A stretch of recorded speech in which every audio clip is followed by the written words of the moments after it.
Hi guys, Brett here from Hearns Hobbies, and I'm joined by Team Yokomo factory driver Matthew Jenkins. G'day. And we're going to do a shock absorber repair and rebuild on an 8-scale buggy. Aren't we? Yes, we are. Can you grab it off the shelf for us there, Matt? Yeah, we can do that. Here we go. Oh, look at this big thing. Look at this. This is awesome. This is the Ming Yang. Oh, I'll zoom out a little bit here. This is the Ming Yang Helios. Really good, ready to run buggy. Really happy with it. Unfortunately, this one suffered a bit of a failure as far as it's taken a big hit and broken the shock body. So, gives us the opportunity to, we'll do just the repair. Yep. We'll rebuild one shock. We'll repair the other one. That way we know they've both got the same oil in them. Yep. And we'll bleed them up and make a tutorial. No worries. So we'll start by grabbing a 5.5mm. If you can undo the top there for us. The bottom is 2.5mm. Now, is that one chrome on that side? Yeah. Do you know why that's chrome and this one's black? So you know one's left and right? Yeah, the one's a reverse thread. Wow, there you go. Left-hand thread. On 8-scale buggies, they use that system to ensure that the force of the buggy jumping doesn't actually undo your shock bolts. There you go. Yeah, so even on this entry-level car, buggy, so I've got to do it up to undo it. And I always put the screws back in because I will forget which one goes on which side. There's a bit of oil on this. So made in Taiwan, yeah? Made in Taiwan, really good quality. Yep. Like I said, this one suffered a big crash and ensued a breakage, which is not untoward. And this is just part of general maintenance and owning of an 8-scale buggy. So I've got that buggy out of the way. So we can see here, I'll zoom in a little bit. We can see here, in fact, that is the problem area. The whole, and the reason that that's done it is I've got a feeling that it's got a bent shock body as well. Shock shaft. I'm just going to take the boot off here. So this is the complete one. So I can see that how that's molded onto the body. Where this one here, it's come off. So if I undo that one a little bit, you'll see that it'll come down and reveal the cartridge. Just going to grab my soft draw pliers here.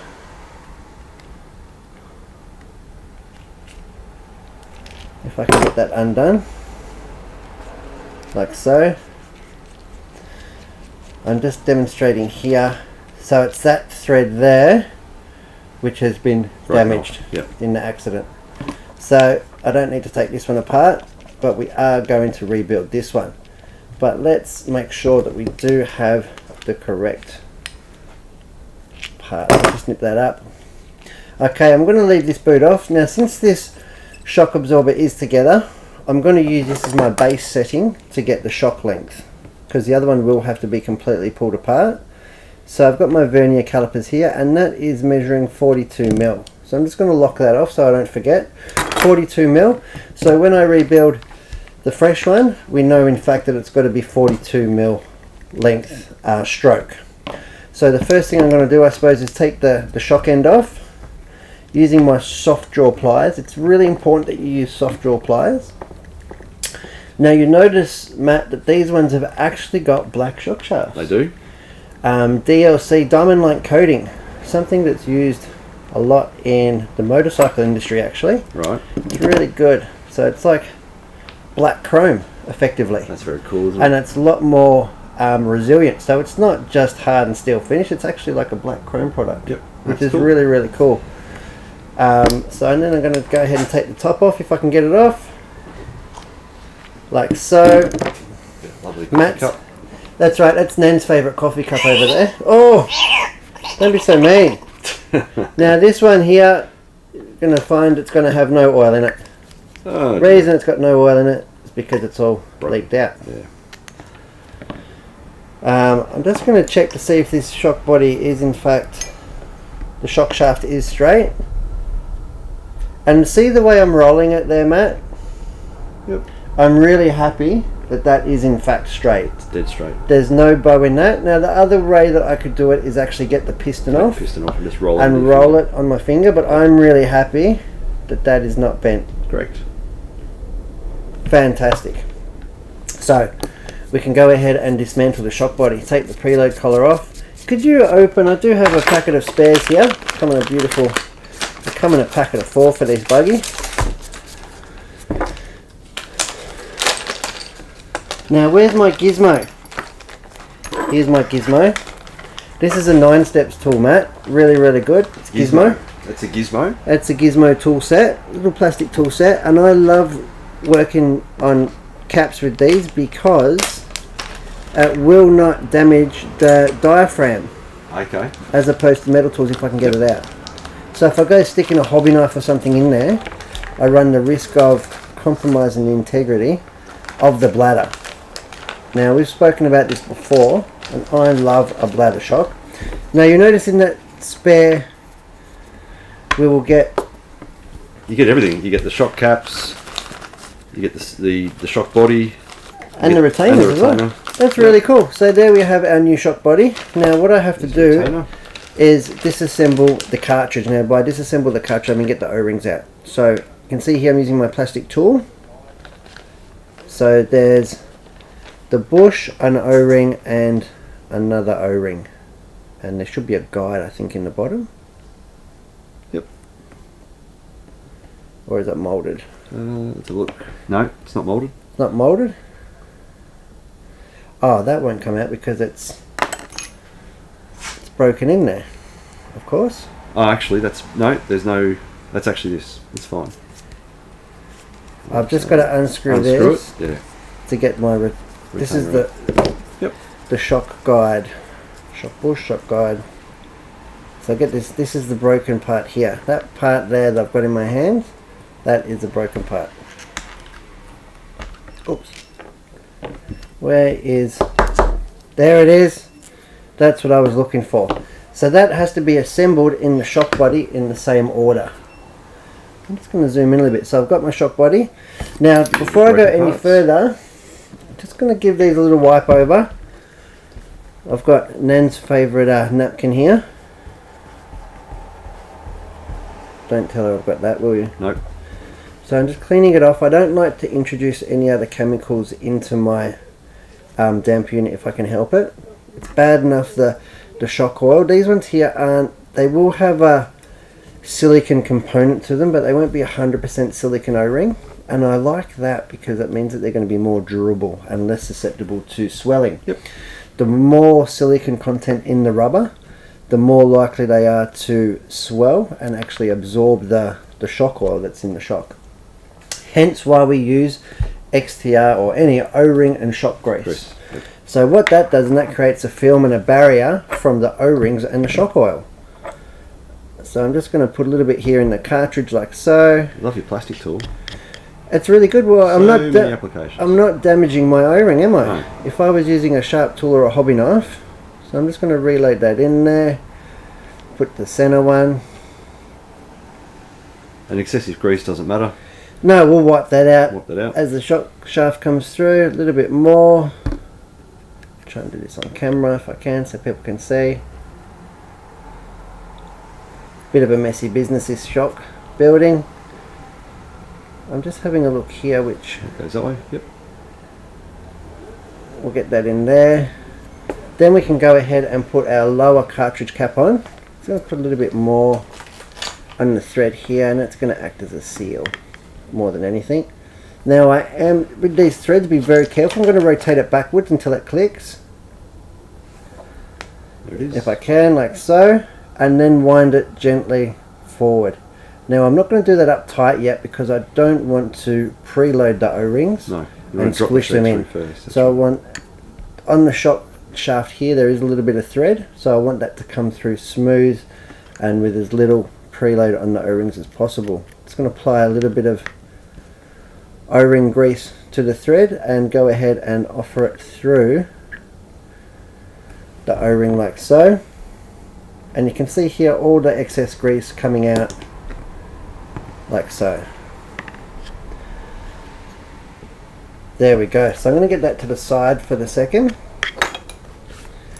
Put this grease away. I've finished with that for the moment, I believe. Now I can start to start to do up the cartridge and apply pressure. I don't use any big tools, just using the little soft jaw pliers. And I'm just doing it up to a point where I can feel a little resistance, but it's not tight. Because by just locking it up, you can be inducing untoward drag on the shock, I suppose. Yeah, you're getting consistent shock operation too. Yep. Yeah. That's factory talk. Factory talk. Hey? That's awesome. Now, how many times I've rebuilt 1/8 scale shocks and left the booty off? Oh yeah. Because this is where we have to put the little booty on. It's really good that they have these, so that saves dirt and muck Keeps the O-rings being longer. attracted to the shaft. That's right. And then as soon as you hit the next bump or something, it all gets dragged through. That's right. It actually makes all the components last longer. Yeah. So I'm just going to put that in there now and put the shock end back on. Now, this is where that measurement that I took earlier is going to come into effect. Again with my soft jaw pliers, and I keep going on about that. And why do we use aluminium or soft jaw pliers on our shock shafts? It's because we don't want to mark the or score the shock shaft, which Yep. then in turn damages the O-rings as it passes through the O-rings. That's right. Yeah. That's right. So any little nicks or burrs on the... Correct. We want that beautiful and smooth. And I know it looks black, but that is insanely smooth shock shaft. Now we're going for 42 mil. I've just got to... Oh, you know what? You're on it. No, Not quite. just got about a quarter of a turn, and that's going to do a couple things. A, make sure we're the same length, and B, add to the fact that we're going to have the same droop left and right. There we go. Got our verniers in there, fitting in nice and snug. 42 mil. Beautiful. I can go ahead now and put the boot on. Now we are ready to go. Now you've got your one there. One we Pull prepared out a little earlier. bit. There's one. Now, like I said, I'm not exactly sure what the kit oil is, but my gut feeling says I'm going to put 32.5, and that will be a basis. And I'm going to note that down so I know for next time, or if I'm going to go tuning, if I want a thicker or thinner oil, I know what's in there to begin with. So when I'm rebuilding my shocks, go about halfway up, and I'm going to fill the body with oil, nice and smooth. For this, I'm using XTR oil. It's really nice, good It's nice to hold quality bottom oil. in one shot. Just about, isn't it? huge. It's a bit different to doing 10 scale 10 stuff scale, yeah. and on-road stuff where it's like 3 drops. So now that I've got a big air pocket under the piston and oil sitting above, I'm just going to pull it all the way down to the bottom of the travel in one movement, and hopefully all that air comes up in one bubble. And that should hopefully allow me to... And that's just an old practice that I've done since years and years of racing. And it's, I suppose it's habitual more than anything. But if you build your shocks consistently all the time, at the same way, But I never crash consistently. Well, the amount of the amount that I crash is consistent, but the crashes themselves are never the consistent. crashes are meant to be the spectacle, not predictable, right? That's right, that's right. So we've filled our shocks up. I can't tip it over now and show you guys because it's full. But I'm just going to now run it through. Oh, actually what I'm going to do with the spring retainers. This is about the time where I'll put the lower spring retainer onto the shock shaft. And this should aid in the bleeding. So I'm coming up now.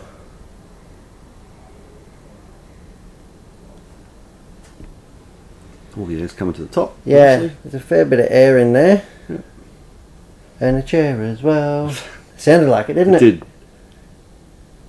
Far too many children's shows, Brett. Oh well, got to entertain myself. Correct. We've gone all quiet because we're concentrating on getting this air out. Now these are a bladder or a diaphragm style damper unit, which is pretty uncommon for 8 scale. They will use a lot of emulsion shocks, but really happy that it has it. I think it gives the buggies a nice direct feel. And like I said before, it is an entry-level buggy, but it's definitely not a cheap or rubbish product. Okay, now I'm really happy that I've got the air out of there. So what I do next is I will put my bladder unit on. This is where it gets a bit messy because I've usually overfilled it. And at that point, I'll hold it in there with my finger and I will push the piston shaft all the way, the shock shaft all the way until it's resting on my finger. And that is it. That's as far as we want to push that. Then while it's compressed at that level, I will then offer up the top of the shock. Do I have one? I've lost mine. Here it is. You got it? Here's one I prepared earlier. And again, I will wind that backwards a little bit. Yep, get that to click. Meanwhile, while holding it at that point, and we should be making a little bit of a mess. There should be excess oil coming out, especially the last few turns. Now, I don't use any tools at this point to lock it up, because generally you'll have to do this procedure once or twice. So you're looking for any rebound, or are you looking for a dead shock? No, I always like to rebuild my shocks dead. Now, what is a dead shock? So at the moment we've built this shock and there is rebound. So a dead shock should go all the way in. Yep. And when you let go of the lower shock shaft, it shouldn't move. Yes. So you can see, obviously we've got what we call rebound. Yes. In this shock, and that's because there's excess air in the shock still. Yes. So how do we get that out? You then bleed the top, you take the lid off again. Yeah. So generally I won't take it all the way off. I'll just crack it. I will compress it, hold it compressed on the bench, and I will crack the lid, get a little bit out, and then do it back up. Now keep in mind we do have rubber shock boots, so take that into account. Still a little bit there. I think mine could just do with one more. So I'm just going to hold it down, unwind it a little bit more. You can see the bubbles coming out. Got these tiny little bleed holes here. I'm going to zoom right in. Just about here there's a tiny little bleed hole, and that's how much oil came out. Not even a drop that time, but no air. There we go. So it's not sucking back in. Correct. And then when I compress it all the way down, it's still just coming out ever so slightly. But that's the rubber boot rebound now. Yeah. I'm just going to do this one more. So I'm going to try and do it on camera. So I'll do it with the bleed hole showing. So push it down. Just undo the body a little bit. See if I can get any more oil out of it without introducing any air in. Beautiful. No, none came out. So I give it a little bit of a wipe over. The reason I like to give it a wipe over, obviously, is just for mess and fuss, because when we take it out to the dirt, it just sticks to it like a cinnamon donut. Oh, can I say that? I'm hungry now. Oh! Alright. Got any coffee with that cinnamon donut? That's right. So there we have got a nice, beautiful, quiet and smooth shock. Really, really happy with that. That is going to perform beautiful. Now it's a matter of putting on my spring retainer. Preload collar, sorry. Again, really fine thread, so make sure you back it off until it clicks like so. Start to wind it up. We'll just wind that up. We're going to have to set the ride height in the vehicle anyway. That's going to be a separate. Super smooth. Aren't they? Yeah, very cool. There is nothing wrong with plastic shocks in the operation. No, super smooth. And I think the 32 weight feels really nicely matched to those springs. Okay, so there we have the broken shock body and the piece that can go to the side. We can bring this buggy over now. Now what I'm going to do before we... It's just under the table. I'm just... Wait while I reach under. That's right. Just reach under that table. Oh! Here we go. Yeah, baby. Just going to use my pliers now and just lock up that top cap a little bit on this side now that it's bled. And I'm just going to give us a base measurement for the spring retainer. Sorry, for the spring preload. Yours is alright. Didn't you wipe yours over, Matthew? No, I usually run them dirty. Alright. So I don't know whether this measurement's right or wrong, but you know what? Doesn't matter. It's going to be the same left and right. Yep, that way I know when I'm adjusting. We know the length's the same.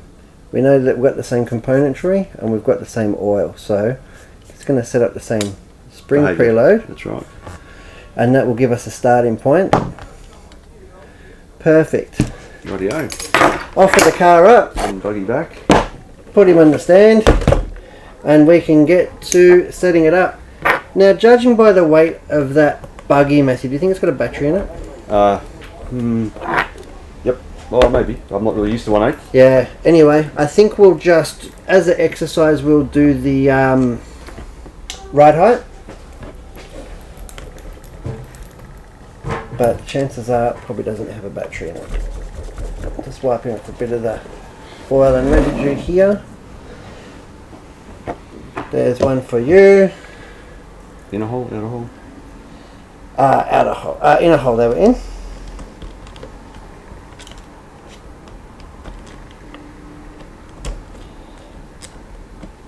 I actually did try the outer hole at the track the other day, but it was it's got the wrong. The pistons weren't right for it, for the conditions I was in. Rightio. So I went back to the inner hole. You after your nuts. Yeah, and then a washer. There we are. Really nice shock standoffs. Plenty of adjustments on these shock towers, which is good. So without having to use any parts, and I'm talking about springs and stuff, you can actually make a lot of adjustments with what's in the kit. Right. So there's like 3 packets of different pistons. Yep. And all these different shock mounting holes, both upper and lower, Yep. will really open you up to a lot of tuning, and this is much harder to do it on camera from here than I thought it would be. Is this... Here we go. Excuse me while I peer over the top there. It's too deep now. This is going to be a right kerfuffle. Can I get my finger in there? Get it started. Do you have a 5.5mm driver?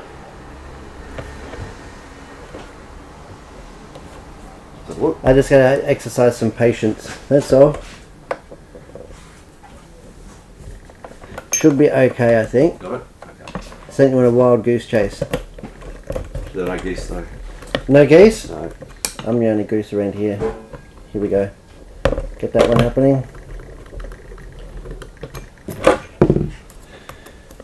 Back Oh, in business. I actually won't do the ride heights because there's no wheels on it. That's the thing. There's another chase. But anyway, so that is the premise of the shock rebuild. So we've replaced it. We've replaced the broken shock body. We've refitted it. Hasn't taken very long. No. And we did faff around a bit. So the broken shock body easily replaced. And I suggest, yeah, you give it a go, give it a service, change the oil for tuning, and have some fun with your 8-scale buggy. I'm Brett from Hearns, and this is Matthew Jenkins. Thanks, guys. And thank you for watching.